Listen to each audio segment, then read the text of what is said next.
Looks like it's somebody's birthday today. I wonder how I figured that out. Your birthday. Well, look at that beautiful little dress you got on. Does it fly? Wings? No? Nama Om Vishnupadaya Krishna Prastaya Bhutale Srimate Bhaktivedanta Swami Iti Namane Namaste Saraswate Deve Gauravani Pracharine Nirvishesha Sanyavadi Paschatya Desatarine Jaya Sri Krishna Chaitanya Prabhu Nityananda Shri Advaita Gadadhar Shiva Hare Krishna Hare Krishna Krishna Krishna Hare Hare Hare Rama Rama Rama Hare Hare.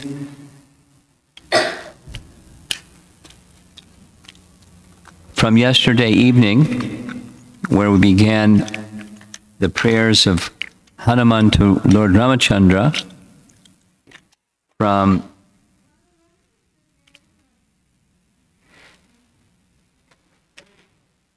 Canto 5, Chapter 19,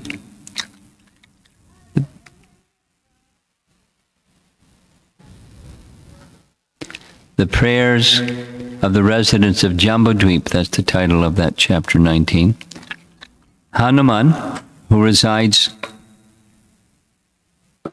in one portion of Jambodweep, a place called Kimpurusha, he with other devotees are continuously engaged in chanting the glories of the Lord. And there's 8 prayers from that section. And so far we've covered 4 of the 8. And so we're continuing. I see a lot of young people here. Some of them are your friends, I guess, participating in your birthday celebration.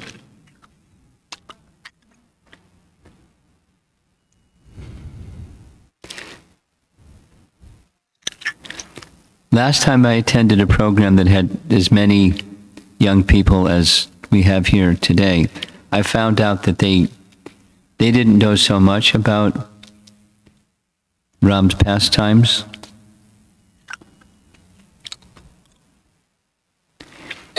It took a while to find one of them that knew something about Hanuman.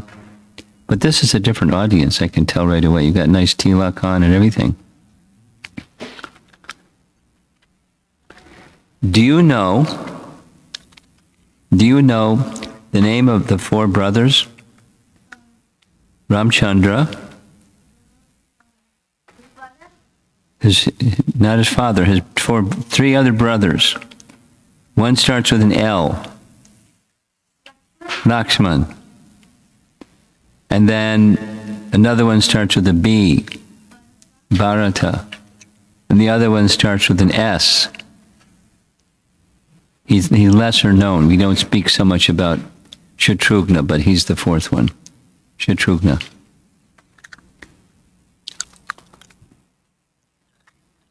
Just like in this painting, in the background, that's Lakshman, because Lakshman went with Sita and Ram together into the Dunduc Forest.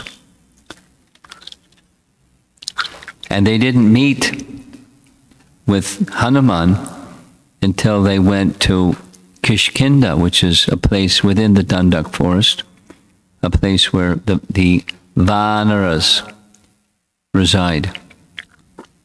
Vanaras is a interesting group. They're monkeys, but they're not monkeys. Or they're not monkeys, but they're monkeys. They're mystical personalities, or they have powers of the demigods, although they're in forms that look like they're not yet human, but they have capacities that are beyond humans in many, many ways. So Hanuman is one. Hanuman, we heard yesterday, Hanuman is the son, let's see, this boy next to you in the red shirt. Do you know who was Hanuman's father? A demigod. It starts with a V. Don't know, right? How about you? Do you know who's Hanuman's father? The demigod starts with a V? Vayu. Yeah. Vayu is the wind god. So Hanuman, like the wind god, he has the capacity to zoom with like ease, travel great distances in the air. And it was very useful in service to Ram, because we heard yesterday 2 times Hanuman was sent using his power to travel very far to get herbs that would revive Lakshman, and then later both Ram and Lakshman. He was good at flying through the air. Since most ISKCON devotees know more about Krishna than we know about Ram, let me tell you a very nice pastime involving Hanuman and Vrindavan. You ready? Hanuman and Vrindavan.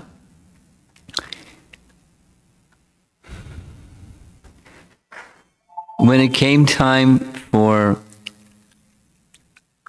Ram requesting the Vanaras to assist him to build a bridge to go 800 miles, that's a big, long bridge, all the way from the southern tip of India all the way to Lanka. The plan was to throw huge boulders and mountain peaks into the ocean, and they would float, and then they could cross the ocean by that kind of a bridge. So Hanuman was going here and there getting big, big mountains, and one of the mountains that he got was Govardhan. And as he was, this is in one of the Puranas, as he was traveling over Vrindavan to bring Govardhan, this is now before Krishna appeared, to bring Govardhan to throw into the mountain, he heard a voice from the sky. Stop! No need to go further. The bridge has been completed. You can put Govardhan right here. So he rested Govardhan right where Govardhan is. And Govardhan was upset. Wait a minute, I want to take part in Ram's pastimes. So the voice from the sky said, no worries. You'll be able to take part in the personality of Godhead's pastimes next time he comes.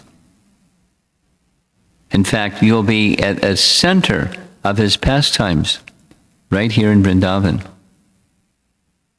So Hanuman was happy, Govardhan was happy, and Krishna was happy.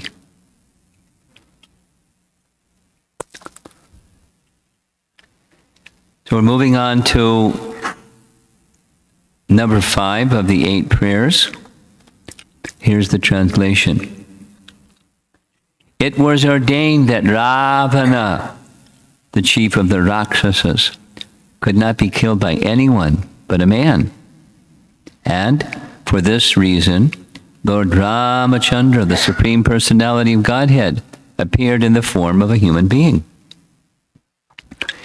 Lord Ramachandra's mission, however, was not only to kill Ravana, but also to teach mortal beings that material happiness centered around sex life or centered around one's wife is the cause of many miseries. He is the self-sufficient Supreme Personality of Godhead, and nothing is lamentable for him. Therefore, why else could he be subjected to tribulations by the kidnapping of Mother Sita?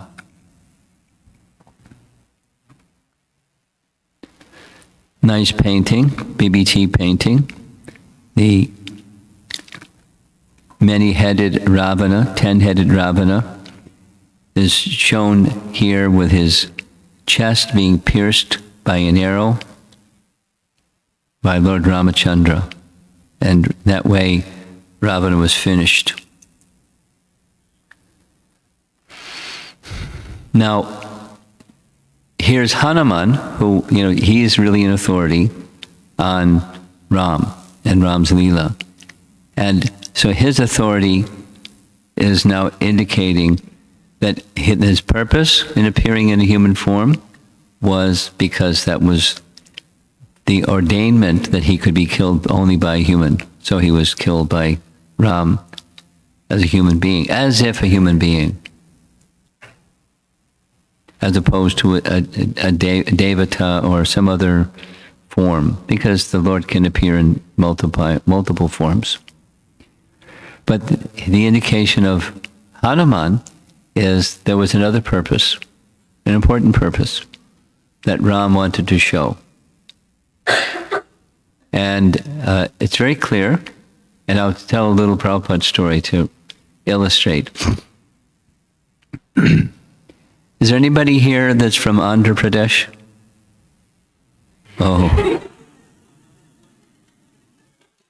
Okay. So thank you very much.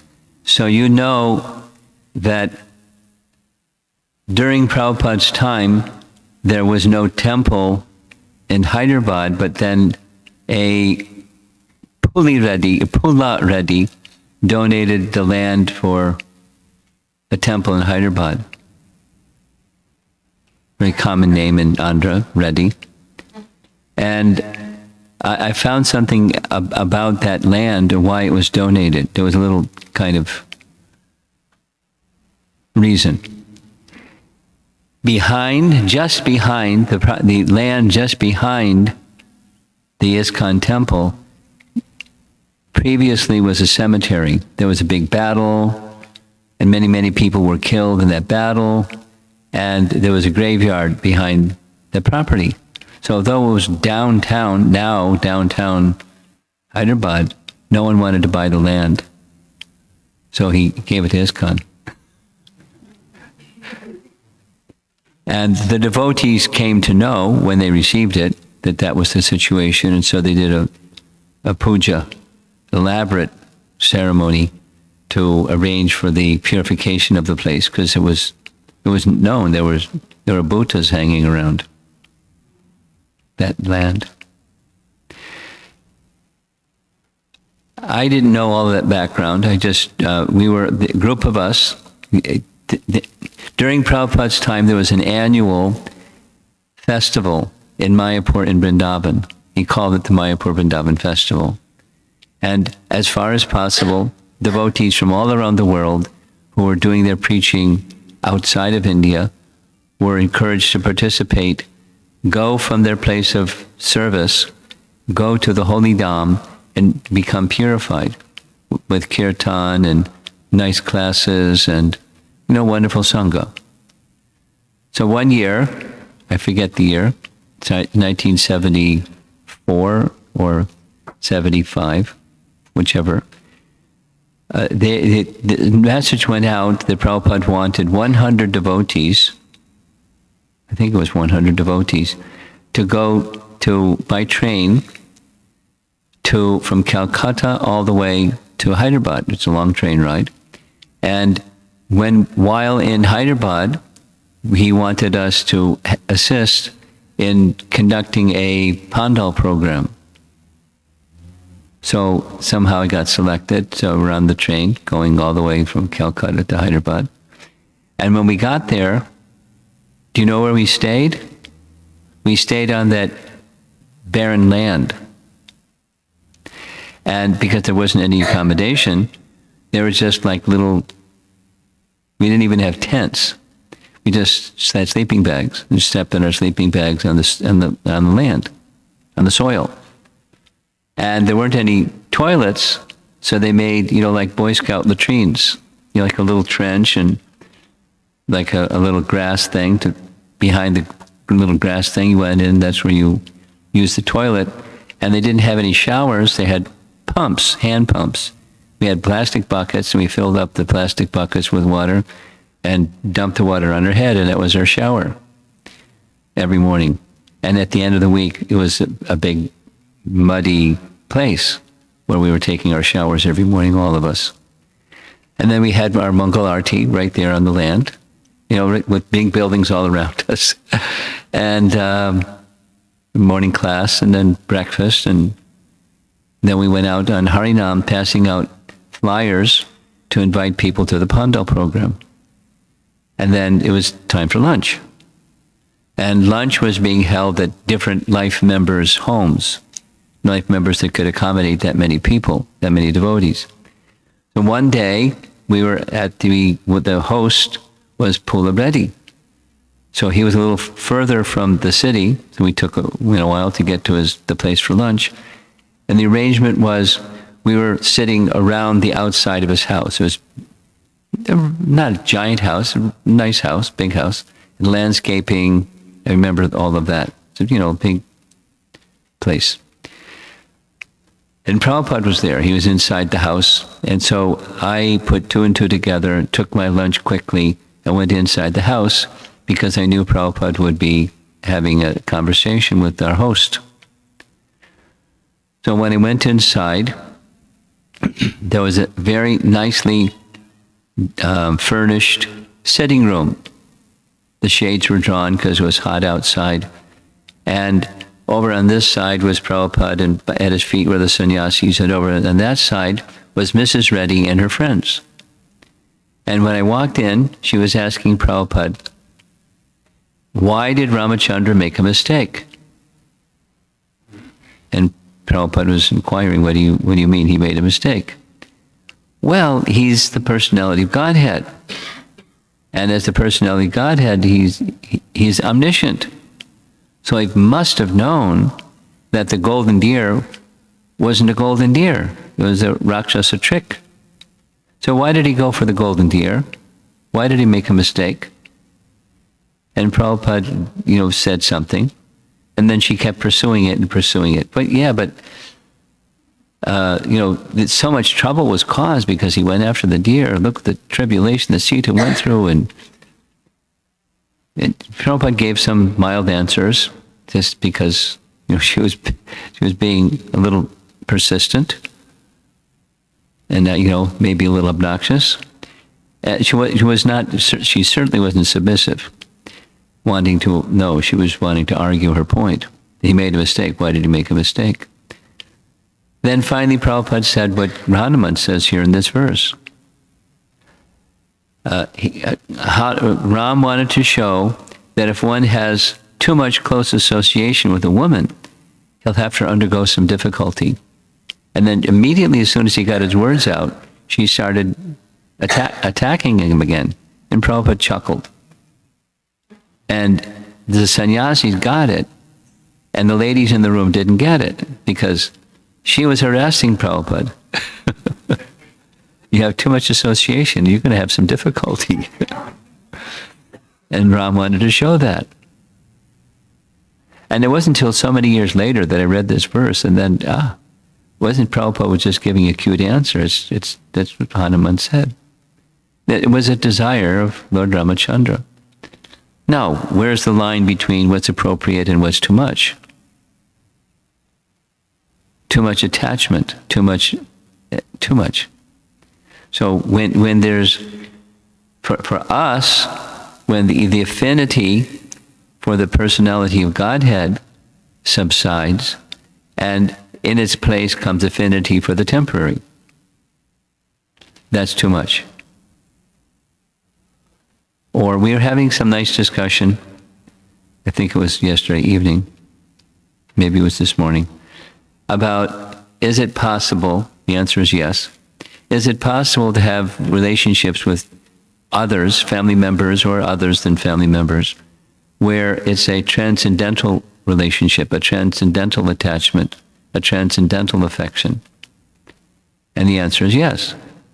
And the method where it becomes transcendental is where Super Soul, who's the via media for everyone, when he's at the center.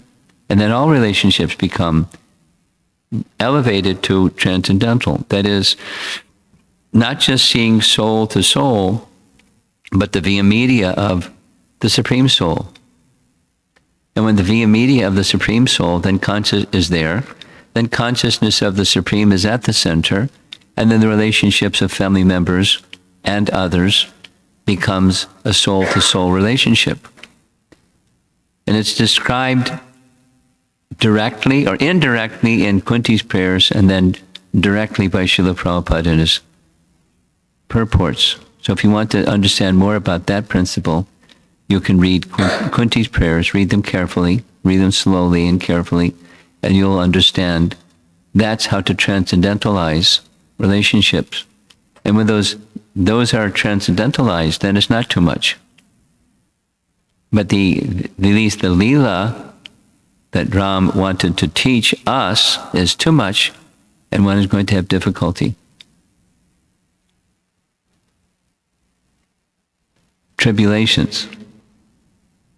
Therefore, why else could he be subjected to the tribulations, by the kidnapping of Mother Sita? Here's another nice painting of Ram firing his arrow at Ravana. The invincible Ravana was killed. Another nice BBT painting. It's showing fire in the background and so many gruesome things in the painting. But Ravana was destroyed. The next text, number 6. Since Lord Ramachandra is the Supreme Personality of Godhead, Vasudeva, he is not attached to anything in this material world. He is the most beloved Super Soul of all self-realized souls, and he is their very intimate friend. He is full of all opulences.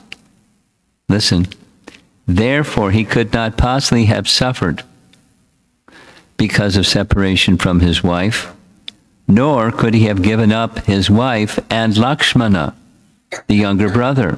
To give up either would have been absolutely impossible. So some of you are familiar with Ramayana to know that it wasn't just Sita was banished, but he also had to do the same with Lakshmana. Some of you know that story. It comes at the very close of Valmiki Ramayana, where this mystic personality comes and extracts a pledge from Ram that they could speak privately, and if anybody came to interrupt, that Ram would kill them. So he described it was time for him to depart, and then Lakshman had to come to interfere with that conversation that was not supposed to be interfered with, because there was some protection, some complication, and Lakshman had to. So he came. Ram let him in. This personality, this mystical personality, informed you have to keep your word. You said you would kill Lakshman. You would kill somebody who interrupted. Now Ram's got to kill Lakshman to keep his word. He can't do that. So there was a loophole. He could banish him instead of kill him. So he banished him. And, Lakshmana was ready for it because he wants to see that the word of his beloved brother, Ramchandra, would be held up. So he left. And Ram couldn't bear his separation. And so Ram left. Pastimes were over. His mind changed and he immediately left Ayodhya, and all the citizens followed him because they understood his mood, and he went back to the spiritual world.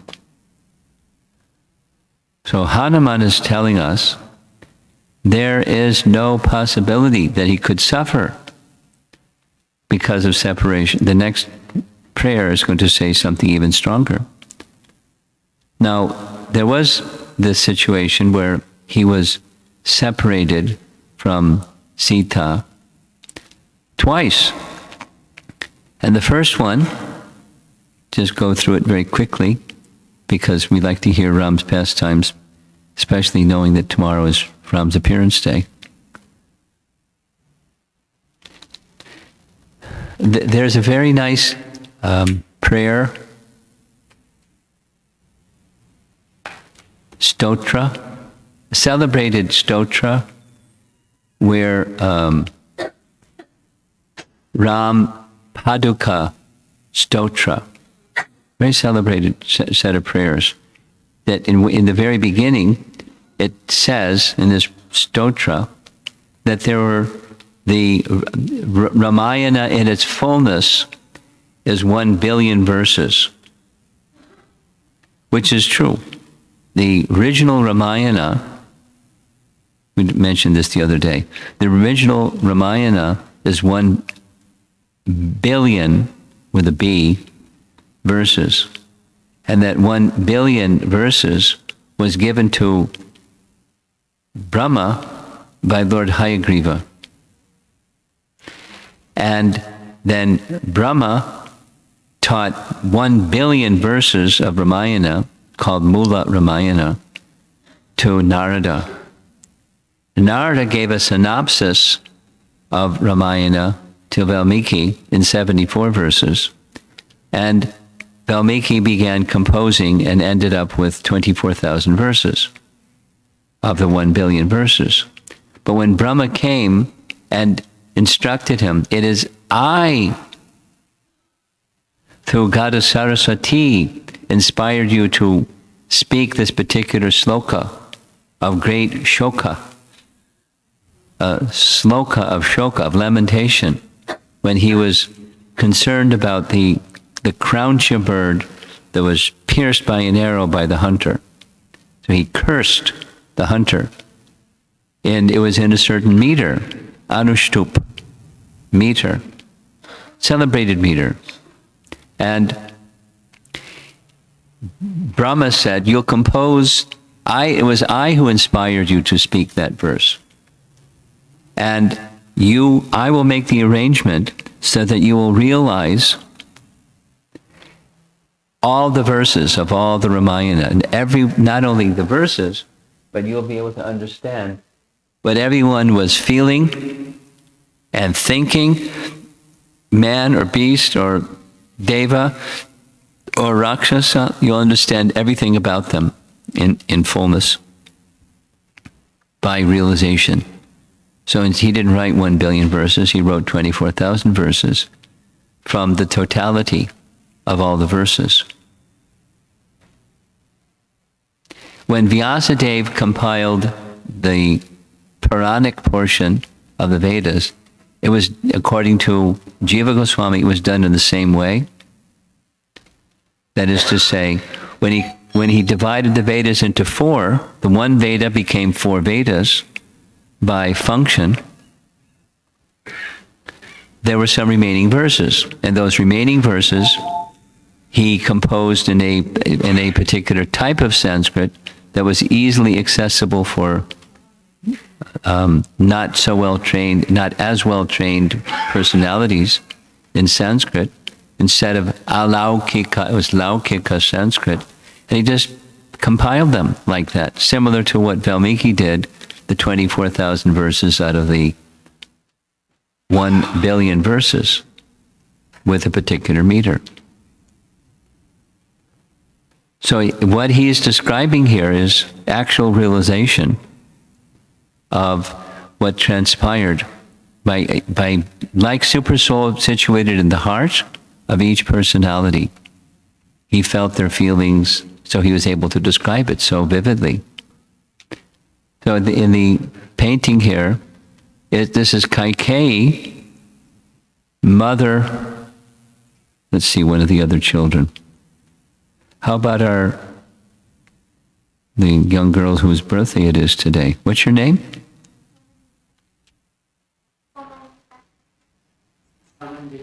Tamandita. Taman? Okay. Bodhabhava Samvita. Amvita. Okay. Now I forgot the question I was going to ask you. Yeah. Of the four brothers, Kaikeyi was the mother of one of the four brothers. Who was Kaikeyi's son? Bharata. Very good. Very good. Very good. Manthara was given, along with Kaikeyi's marriage to Dasarath, she was given as a maidservant. She had, even before marriage to Dasarath, Kaikeyi was assisting. She was very attached to Kaikeyi. And she knew Kaikeyi inside and out. And when Manthara saw the festivities that were being arranged for the coronation of Ram, and she said everyone was happy except Manthara, and Manthara saw very bad things were about to happen because Bharata at that time was not in Ayodhya. Bharata was visiting her relatives because to give association to her father's relatives. So Bharata was gone, and Bharata was traveling, and the constant companion of Bharata was Shatrughna.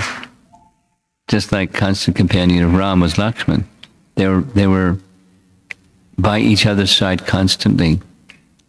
So she saw this was a conspiracy against Bharata.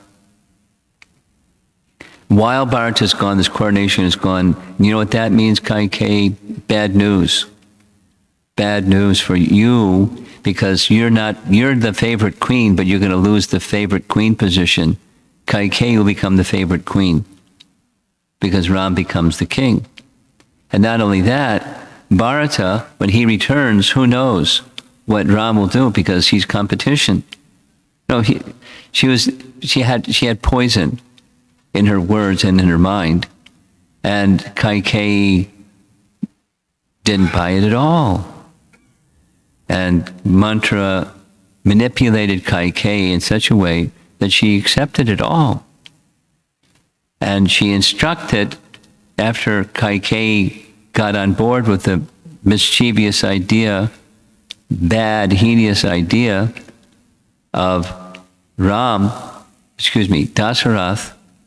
to subordinate her and Bharata, you know the story, she reminded Kaikeyi of a promise made to her long ago by Dasarath, because she saved his life and he promised her 2 boons, and she said, I'll ask later, I don't need anything now. Remember that? How you saved his life? Ask for the 2 boons now. Ram goes to the forest for 14 years, and in his place, Bharata becomes the next king. And when Dasarath comes to see you this evening, go into your sulking room and with your ornaments disheveled, and don't speak to him till he finally gets it out of you. What are the 2 boons you want? And say to him what those two boons are. And don't let him try to talk you out of it. He'll try to talk you out of it. Don't yield. Be stubborn. She was really good at being stubborn. It's said about Kaikeyi, she was very sweet. But she wasn't worldly wise. It's a good idea for queens to be worldly wise. But she wasn't. She was very innocent. And she was very stubborn. Once she got her mind set on something, she was dug in. So that's what that, and Mantra knew Kaikeyi very well. She got her all oriented to do this terrible thing. So Dashrath couldn't say it. So when Ram came, she sent for Ram. Ram came. Kaikeyi pronounced, "This is what your father wants. Promise me you keep the word of your father." Well, of course I'll keep the word of my father. What does he want? Why didn't he speak? Oh, he's afraid that you won't follow what he said. So, go to the forest for 14 years. And tomorrow, Bharata, instead of you, Bharata will become the king. Well, not tomorrow, because he was at a distant place. One version of Ramayana says that Ram's reply was, "Dear mother, is that all? I'll leave tomorrow. I'll leave this morning." Because it was the morning of his coronation. "I'll leave this very morning." She was expecting him to resist. But that's a human thing to do. But he didn't. Of course, it's part of his Leela that he would be going to the forest for 14 years so he could do a couple of services. Okay, let's do the services part. So, amongst our young people here, does anybody know the verse where Krishna says there are 3 reasons why he appears from age to age? Yuge, yuge. You're not a young person. Do you know the verse? Yeah.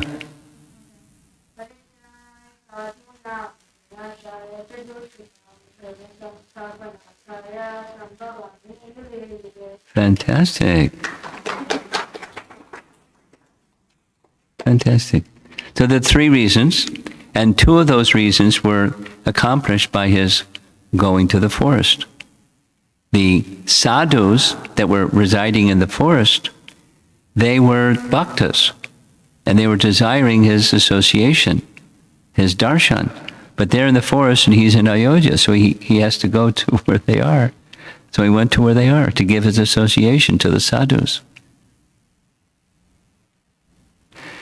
Some of you like reading Krishna book. And some of you who like reading Krishna book will know that amongst the gopis, there's 2 categories of gopis. And there's subcategories of those categories. There's Nityasiddha gopis, the eternally perfect associates of Krishna, who appeared along with Krishna to assist him in his pastimes or enjoy with him in his pastimes. And the second category of those who had become perfected and were being apprenticed or trained by the Nityasiddha gopis to learn how to serve Krishna nicely. And amongst that subgroup of the perfected souls were this group called the Rishi Chari gopis. Rishi Chari gopis were some of those rishis who resided in the Dunduc Forest, and they were on another platform of Krishna consciousness, and they desired to somehow become situated with Lord Ramachandra in a conjugal relation. So Ramchandra indicated, in this life I have only one wife, Ekapatni Vrata. But in my next appearance you can come and join me in my pastimes.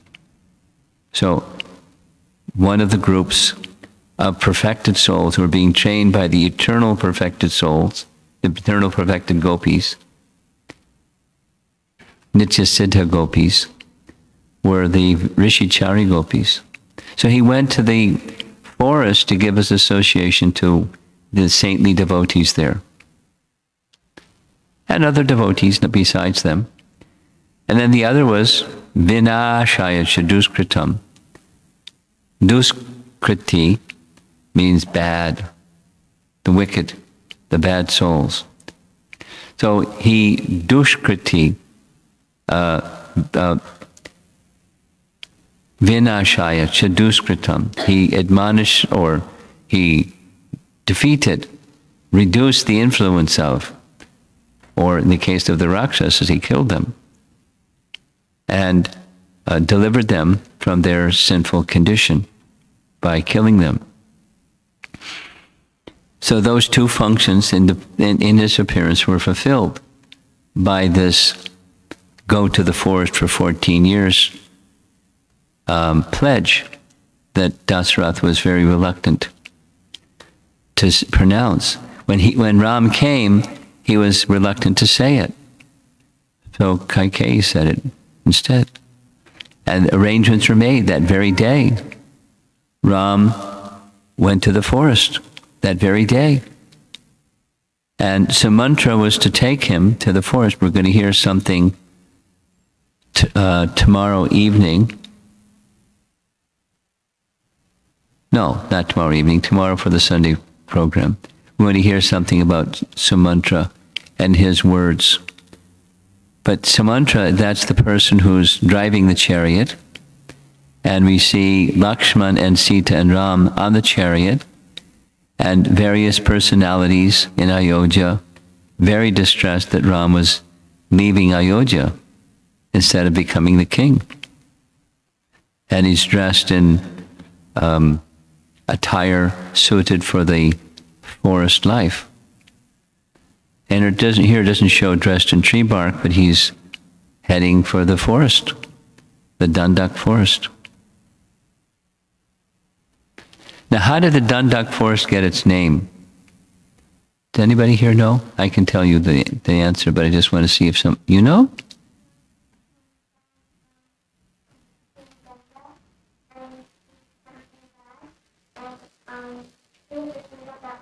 Yes.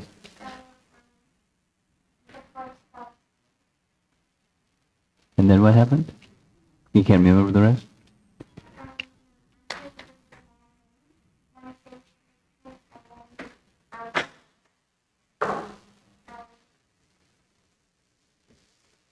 Let me help you, okay?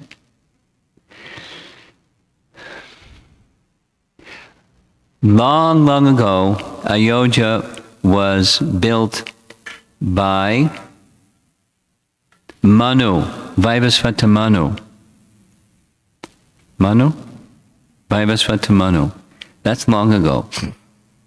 And he gave that kingdom to his son Ikshvaku to rule. It's in this way that the Sun dynasty, the Surya dynasty, came to earth by Ikshvaku, who was the son of Vaivasvata Manu, who was the son of the sun god, Vivaswan. So Ikshvaku ruled in Ayodhya, and he had 100 sons. And one of those 100 sons, it was told by the astrologers at the time of his birth that he'd be bad, and they would have to be punished. So he gave them the name Dunda. Dunda means rod, because he had to be punished, because he would do bad stuff. So Ikshvaku gave him the place to rule this forest that later became Dunduc. So he went to the forest, and he was, in one sense, he was good. He built like this big capital, and things were kind of going on pretty well. Except he had to do something bad, because that's the kind of person he was. So the bad thing that he did was he physically violated the daughter of a great Rishi. And the great Rishi, when he came to know that Dunduc had done this, he told the members of his ashram you have to leave here at once, because within a certain number of days, the whole place is going to be devastated because of this offense made by Dunda. The whole place became wilderness. And so it then became, and sure enough, that's what happened. So from that time, the Dunduc Forest was kind of wild. And sages stayed there, but it was also a place where Ravana sent some soldiers to help give protection from persons who may want to go to Lanka, like an outpost place, right in the forest of the Dunduc Forest. And it was given a name, Janastan. So they didn't get there to Janastan right away. They were just going into the forest. And Sita was very happy being in the forest. She said to Ram, I've always liked it so much in the garden. The best place in Ayodhya was the royal garden. And now here we are within nature, and she was very happy with all the flowers and all the wildlife and the scenes of nature. She was very happy and just there with peaceful situation with Ram and Lakshman always by their side to take care of all necessities. Until 12 and a half years later, of the 14 years, they were recommended to go to a certain place known as Panchavati, recommended by one sage, that you spend your final time at this hermitage. And there's Sita pointing to the golden deer. And when Sita points to the golden deer, she's describing to Ram how much she would like to have that golden deer. And you see Lakshman with his hand on his shin saying, wait a minute, no one's seen a deer like that before. That's not a deer. That's a Rakshasa trick. In fact, it's probably Maricha, because Maricha already had this reputation of being able to change his shape into a deer, and then when he would roam in the forest with the sages, they would think, oh, look at this cute deer. And then when they were least suspecting, he would jump on them and eat them. He wasn't a nice person. He was a Rakshasa. So he spoke strongly against it. And when he spoke strongly against it, how did Sita respond? She just ignored him. He's wanting to do what's best, but she just ignored him. That's not a cultured thing to do. Instead, she said, and even if you can't catch him, you can kill him. And if you kill him, then we can skin the deer, and then we can sit on the deer, and we go back to Ayodhya. Wouldn't that be nice? And that's not Sita. She was speaking like an enjoyer of some worldly thing. That's not Sita. So it was inspired, her speaking that way was inspired, according to the commentators on Ramayana, it was inspired to teach a lesson, to try to be the enjoyer of something apart from Ram's enjoyment or the Supreme Lord's enjoyment. That's Maya. And one who's in Maya is captured by illusion. So the illusion capturing personality was Ravana. And it's not in Valmiki Ramayana, but if you look closely around the cottage, look at the ground around the cottage, and there you see that white circle, Lakshman Rekha. When Sita insisted that Lakshman follow that voice that was clearly, at least sounded like Ram's voice, asking for help from Sita and Lakshman. That was the plan. Ravana came, disguised like a Brahmana. And after some time, he started speaking in such blunt terms that Sita was really put off. Like, you're dressed like a Brahmana, but you're speaking like a a bad person. And she refused to submit to him. And when she refused to submit to him, he changed his shape back to Ravana and grabbed Sita, placed Sita on top of his chariot. They could fly in the air with horses, with donkeys. And there's Jatayu. Look how big Jatayu is. He's got his claws in the back of one of those animals and lifting him in the air and fighting with Ravan, the 10-headed Ravana, who's being mauled by the claws of Jatayu. And finally, he chops the wings of Jatayu, and Jatayu falls to the ground. Now this is combining several pastimes in one painting. There we see Sita tossing some of her ornaments off the side of the chariot, but that didn't happen till later, not at the same time of Jatayu being chopped by Ravana. Later, searching for Sita, they find Jatayu. They ask Jatayu what happened. He describes what happened. He describes the direction in which Ravana went, the southerly direction. And Jatayu, Ram says, I didn't get the chance to perform the funeral for my father, but now I have the chance to perform your funeral, as his soul departed his body. And the funeral ceremony was performed. And they continued on searching for Sita, who meanwhile was in the clutches of Ravana, tormenting her again and again and again, threatening her in so many harsh ways. And at some point when Sita speaks back to Ravana in such strong tones that Ravana was ready to kill her, but it took Mandodari to stop him.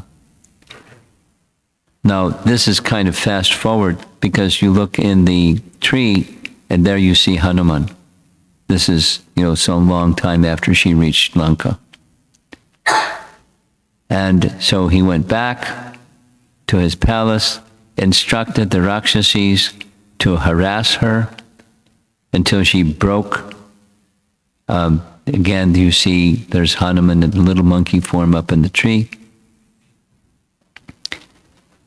While they were harassing Sita, one of the Rakshasis was a kind of a mystic lady named Trijata, and she explained so the other Rakshasis could hear the dream that she had.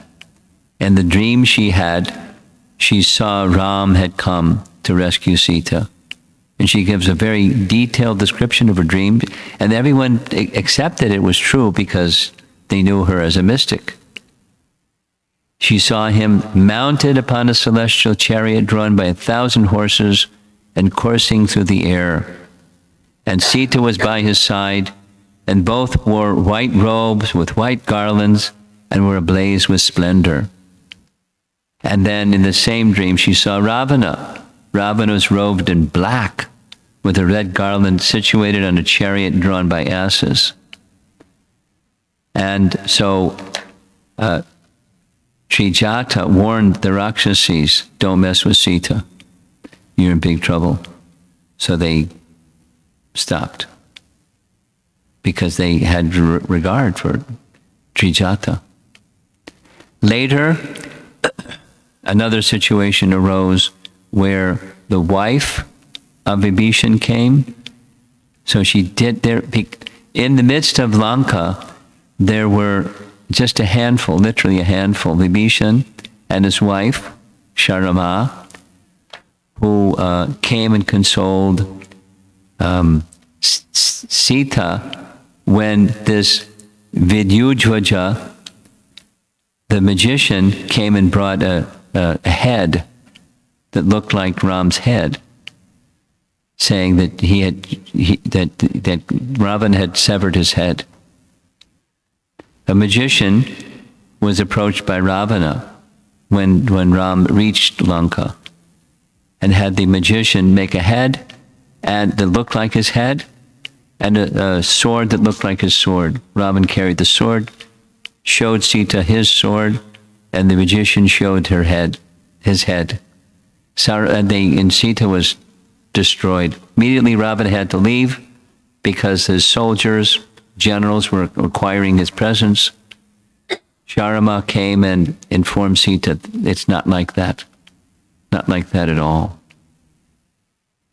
And she volunteered, I'll take you to the place where the soldiers are.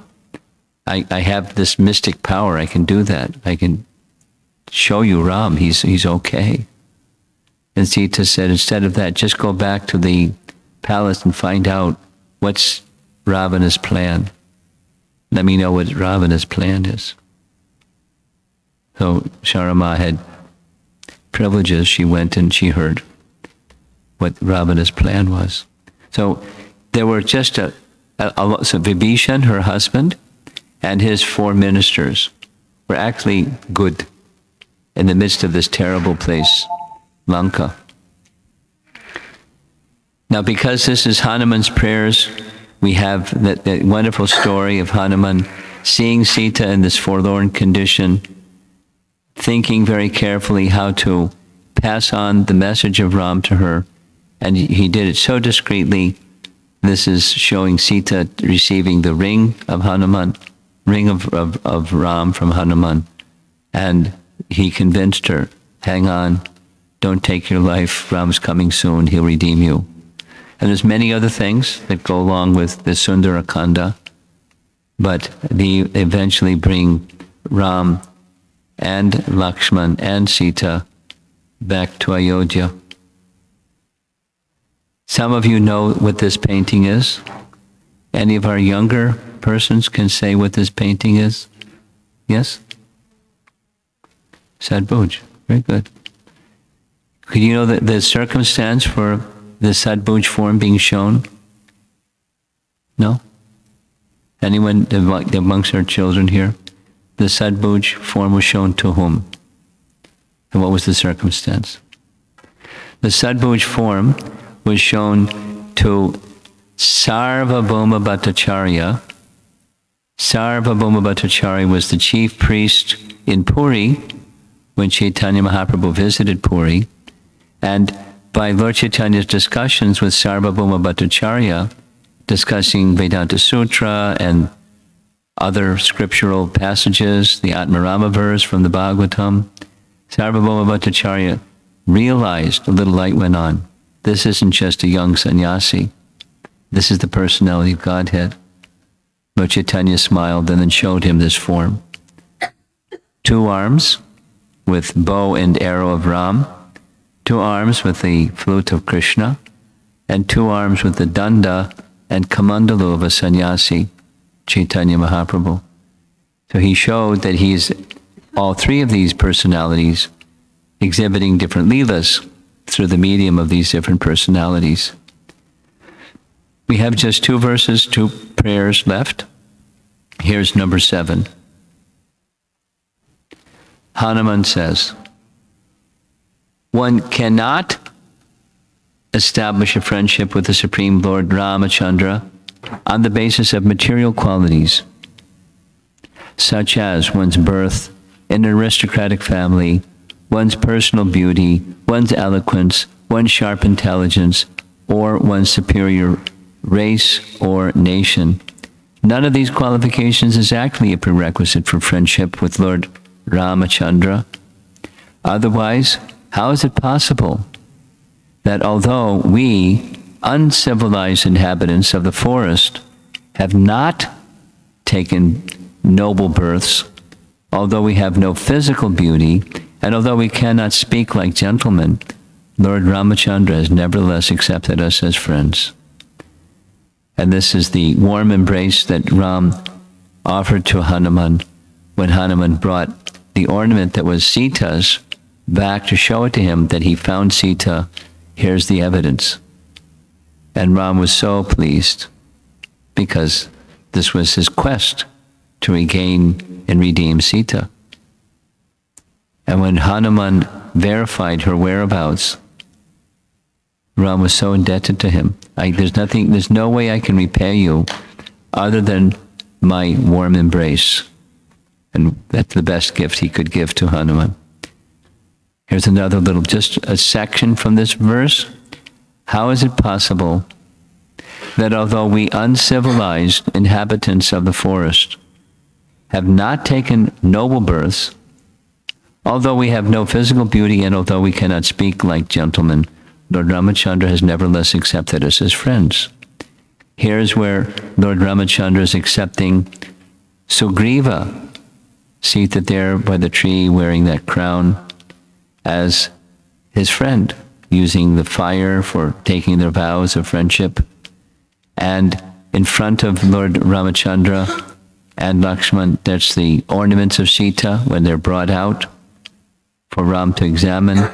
He's holding his heart, feeling so sad, because when he sees the ornaments, he sees Sita, thinking of what difficult situation she must be in now. It was the feelings of sadness due to separation we heard from Ram. We heard from Hanuman. It's Leela. What does that mean? It's sadness that's Leela. Like, who wants to have a pastime where you're sad? No one wants to have a pastime when you're sad. But therefore, the Leela, it's a form of expression of joy, where the ecstasy of separation spikes or heightens the intensity of the love that those who are missing, in this case, Ram missing the association of Sita, or those who were so connected to Ram, they wanted to help him regain Sita. They were also feeling sorrow or grief. But it's an ecstasy. We had a long discussion about that. So after Hanuman found Sita and informed Sita that Ram will come soon, he burned the city of Lanka. And as he's looking back on Lanka, seeing the city burn, you see his burning tail is dangling in the ocean to cool it off. He is getting ready to return to give Ram Sita's ornament and the good word that she's found.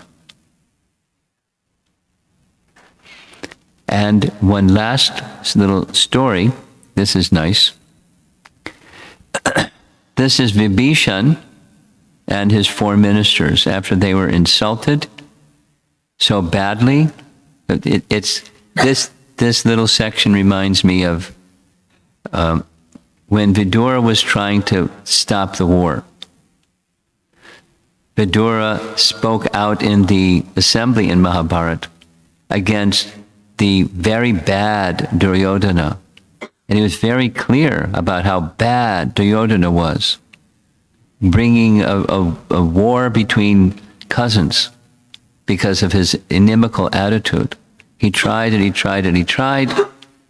Duryodhana insulted him, so he left. And similarly, Vibhishan tried and tried and tried. In this last section before he left, 3 times, there's details. But Ravana just became angry and threatened him. And he realized, there's no service for me here. He stayed because there was some service. But there's no service here. So he left. And when he left, these 4 ministers came with him. And when he approached, he wanted Ram's shelter. And when he approached for Ram's shelter, the Vanaras were not so sure that should Ram give him shelter or not. So there was this long discussion back and forth. The ministers and generals in his army were discussing what should we do with Vibhishan. And Ram pronounced this very important verse, the essence verse of the entire Ramayana is this verse, where Ram says, if one takes shelter of me even once, with sincerity, and says, from this day forward I am yours, I will accept them and protect them and free them from fear. It's the same in principle as Krishna's final instruction in Bhagavad Gita. Sarva dharmam parityaja aham tvam sarva papebhyo moksha yashami masurya. You know that verse also, right? Could you say the verse? Oh, no, first you say it because you said the other verse. Then you can say it. You know the verse? Okay. Sarva dharmam aham tvam. Very good. Okay.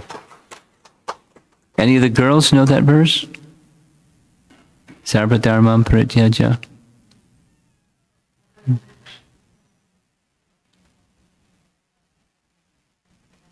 Very good.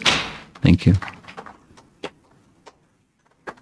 So one who surrenders to Krishna, or in this case, one who surrenders to Ram, he will deliver them, protect them.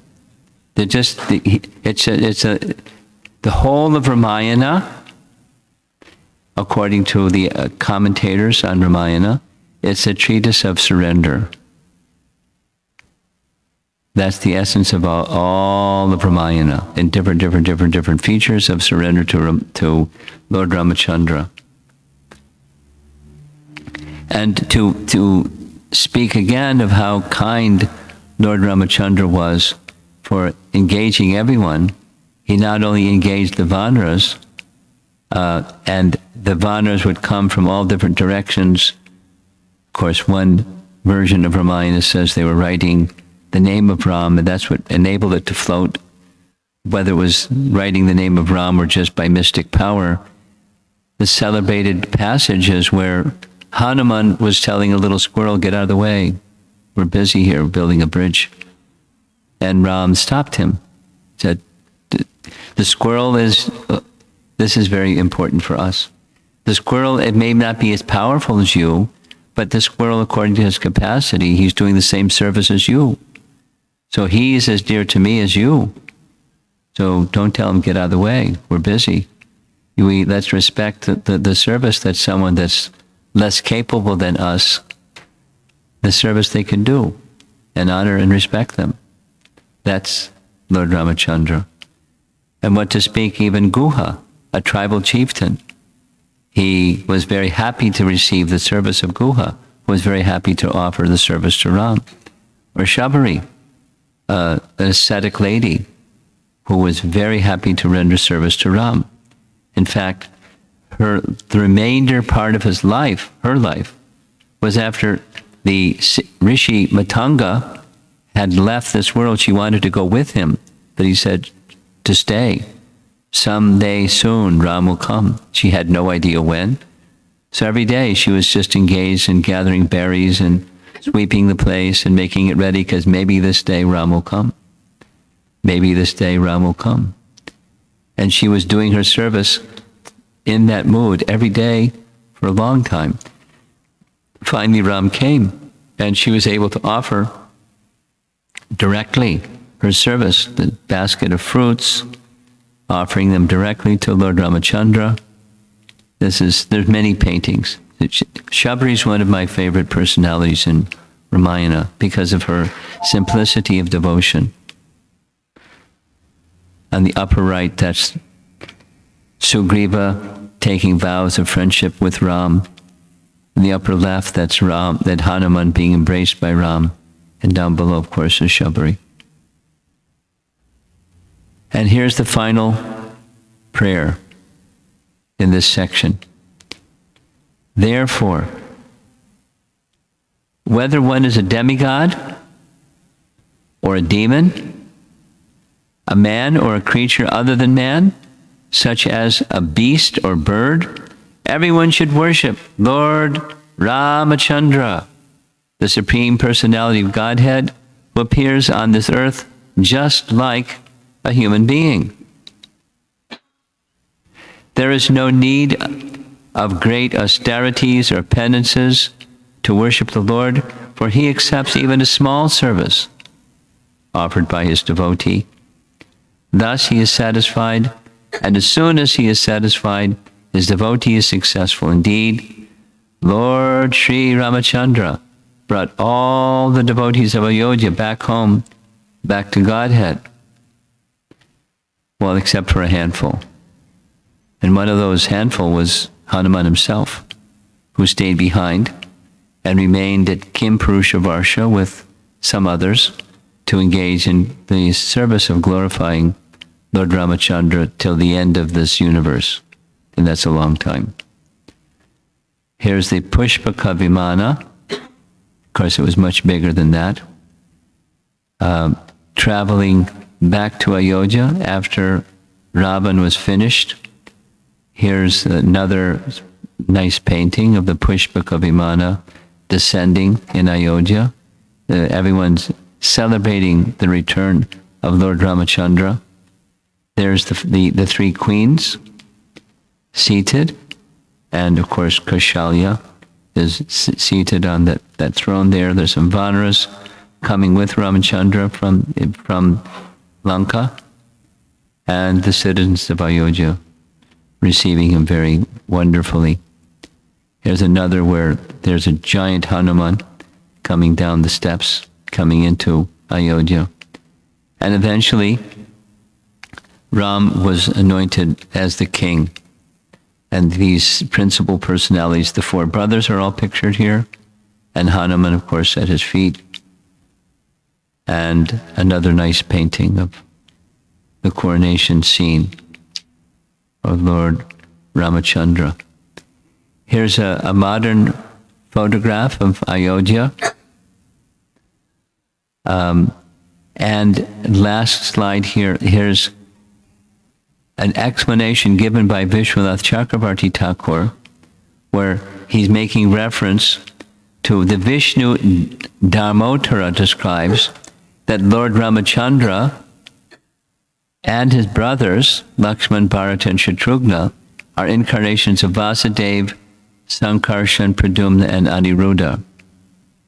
However, those of you that may be from South India know from Padma Purana, Lord Ramachandra is an incarnation of Narayana, and the other three brothers are Shesha, Chakra, and Shanka. So Vishwanath Chakravarti Thakur gives the resolution. These are simply different days of Brahma, or different millenniums. Sometimes that's translated like that. Kalpa Beda. Kalpa means a day of Brahma. Beda means a different. Beda. Kalpa Beda. Different day of Brahma. On different days of Brahma it's this, and some days of Brahma it's that. And that's how we reconcile distinctions or differences, variations in the telling of the Ram's Leela. Now we should be very careful, as Shukadeva Goswami was very careful to refer only to those authorized versions of Ramayana, because there's some that are not. But there's a nice list. I was circulating a nice list because I did a lot of research on this at one point with help from other learned Vaishnavas, which are the versions that are authorized versions. There's a lot of them. And many of those authorized versions, they're directly referred to in Chaitanya Charitamrita by Srila Prabhupada. And they have different descriptions than found in Valmiki Ramayana. Nonetheless, the Valmiki Ramayana commonly, of course it depends geographically, different places have predominant versions of Ramayana, but Valmiki Ramayana is considered like the gold standard. So I like Valmiki Ramayana. Very celebrated writing.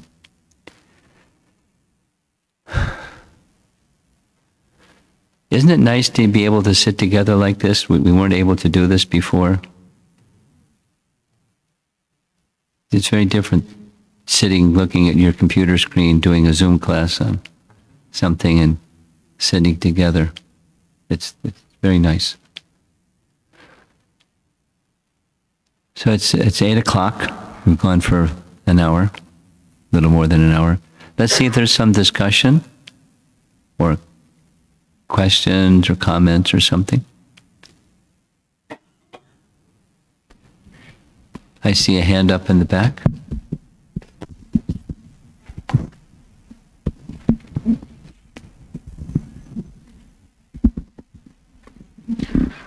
Dandavat Pranam Prabhuji. Hare Krishna. The question I have is Vibhishana about bad association, Prabhuji. Vibhishana realized that like own brother Ravana is going in a wrong path. Yes, he did. And he did warn Ravana many times. So, and he realized the bad association and he left Ravana and joined Rama. Yes. So, like a devotee or any person here, like in this real world right now. Yes. How to get rid of bad association? Means like, maybe I'm not framing the question properly, but the people don't realize that they are in bad association. Yes. So how the world is filled with such bad association. Yes, Prabhu. Yes, Maharaj. And you know, the kids have it at school, and the adults have it at the workplace. And those of us that ride around in airplanes, they're all over the airplane. And you know, the world in which Srila Prabhupada entered was a world of bad association. So now, what do? Depends on your situation. But you try to be good association, be a good example of the life of a devotee. You try to be both inside and outside a good example. And whenever possible, you take the opportunity to at least, in addition to displaying the behavior and character of a Vaishnava, that's instructive and that's protective. You seek opportunities to give Krishna's message to such people. Now, you have to be a little discriminating about people that are stridently, atheistic and hostile. You know, we avoid that association. But many people, far greater number of people, are just misguided and they don't know. So, depending, you try to give good association. That's what you do. Then when you find it's like unwholesome association, incorrigible association, you stay a safe distance. You preach Krishna's message. But the most important part is you carry the message inside and live it outside. And then it gives you the strength to speak it so it has some power or potency to those who are innocent. Yeah. Yeah, something online? There's online. Prabhat Prabhu, please unmute and ask. Hare Krishna Maharaj. I wanted to ask, from what I understand, Lord Krishna, Rama, and Chaitanya Mahaprabhu, they appear only once in a day of Brahma. Yes. So in the other Chaturyuga cycles, who takes up their positions? Are they jivas, empowered souls who act like Shaktavesha avatar, or if not the Lord?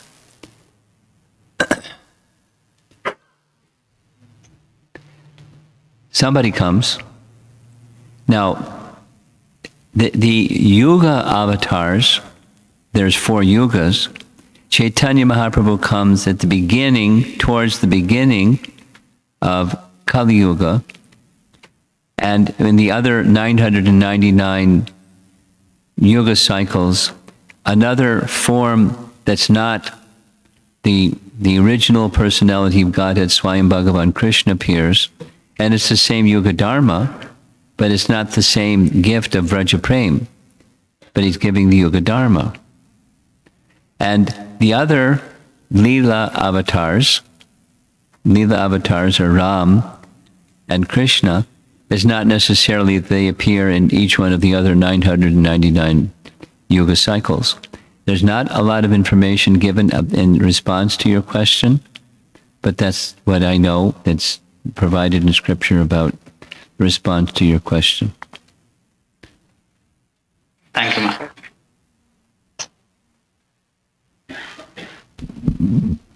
One more question online. Okay?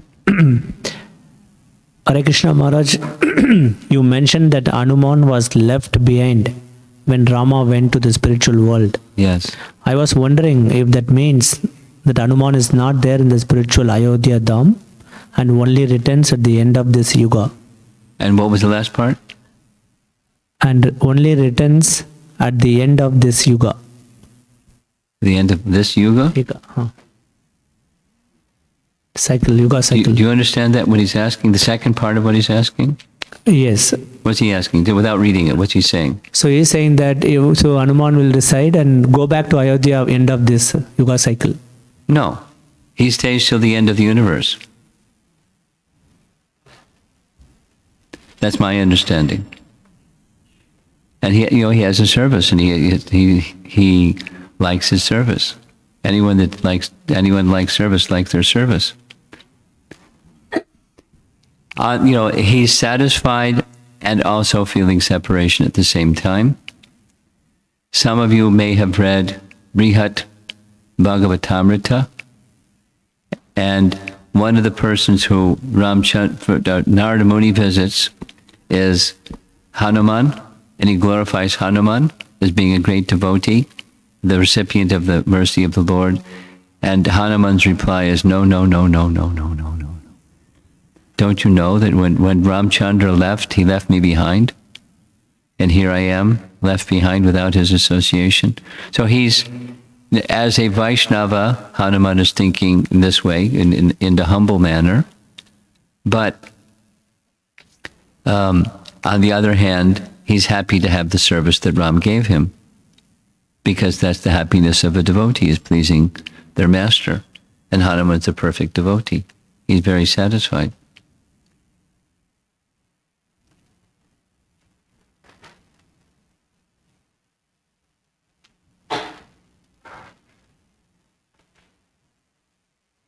Yeah, I got distracted.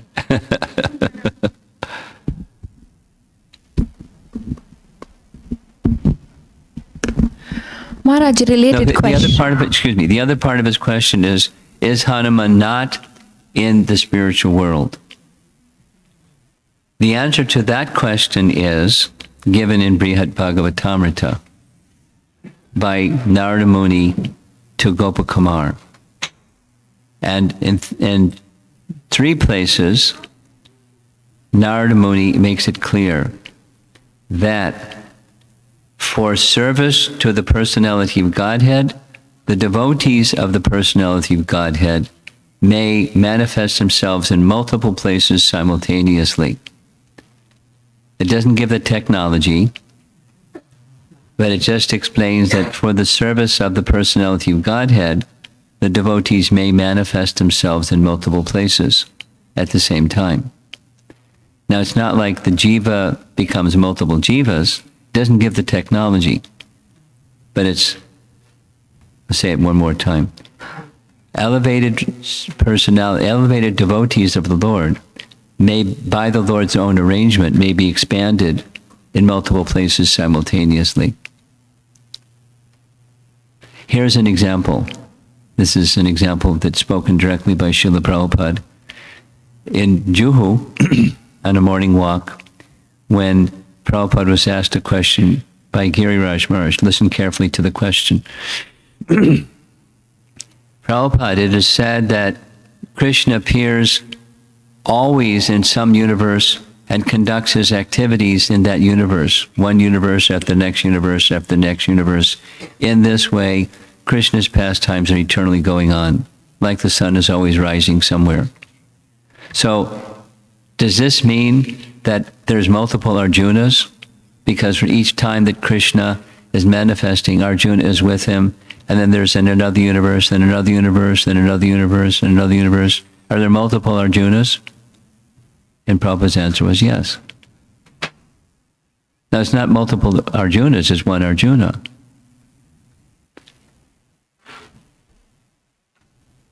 It's incomprehensible don't ask me to explain it, because it's incomprehensible to me, and I think to anybody, but certainly to me, that how is this possible? There's the jiva named Arjuna. But just like Arjuna is in Narayana, he's Nara. He's always with the Supreme Lord. Not necessarily known by the name Arjuna, but he's always with the Supreme Lord. Wherever the Supreme Lord is performing his pastimes in this world, Arjuna is there. So how many Arjunas are there? Too many to count, because how many universes are there? So they're his expansions. And it's a potency or potential for the Supreme Lord to manifest multiple Arjunas to accommodate him, his pastimes. So it's Hanuman in the spiritual world? Certainly. Now, your question. Hare Krishna Maharaj, it's nice to be sitting all together, but it is even nicer because you are with us. So we are all soaked in your mercy. Thank you so much, Maharaj. Maharaj, one thing which I learned from today's class was how unattached Lord Rama was. Next day it was his coronation ceremony, and instead of being a king, he was comfortable just going in 14 years of exile and excited about it actually. So Maharaj, also in morning, also we learned that our affinity from material existence has to be dovetailed to transcendental existence. Yes. And some of us are blessed when Krishna gives us those opportunities. When what? Some of us are blessed that sometimes Krishna gives us those opportunities. Gives us opportunities. Yes, to actually move towards that transcendental love and knowledge. But because of our past conditioning, Maharaj, it's almost like a thunderbolt that we hold on to those material things, though Krishna is showing us the path. Yes. In those cases, it almost feels like a material death, which feels so uncomfortable. Yeah. In those cases, Maharaj, how do we make decisions and in those and calm ourselves and think nicely and make the right choice? Almost feels like a death. Almost like? Like a death. A death. Letting go of the things we're attached to is almost like a death. Yes. Bhaktivinoda Thakur describes this detachment. He doesn't use the word incremental, but he's an incrementalist. He teaches that one does it progressively, little by little. Trying to do too much at once is not sustainable. One will go back to that prior situation very quickly. So detachment is best proceeded with by strengthening one's attachment. And as one's attachment, transcendental attachment, gets stronger, then detachment from the temporary subsides. But our attachment to the temporary subsides. Detachment comes instead. So when you turn on the light, darkness is dispelled. And supposing you don't have a on and off switch, you have a dimmer switch. And so you just turn on the light a little, and then a little more, then a little more, a little more. So by furthering our attachment to transcendence, it diminishes our attachment to the temporary. And it's generally incremental, generally step by step.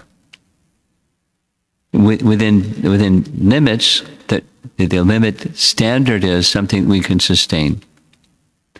Here's a nice example. Tomorrow is Ram Navami. And for those who are practicing Vaishnavas, it's one of our 4 fast days. So there are persons in this room, particularly young persons, may find it difficult to fast. So what to do? Because it's a fast day. So according to one's capacity, one observes fast. And ideal is we practice that austerity on Ekadasi days and other appearance days of the Lord, where it's not a full day fast, and it's not so difficult. And if you absorb yourself in devotional activity, it becomes very easy. It's actually joyful. It's actually sublime. It's not hardship, because it's an auspicious day and you do auspicious things in auspicious days. It's very joyful. So we turn on the light a little bit brighter, a little bit brighter, a little bit brighter, and the darkness is dispelled in a way that you can sustain.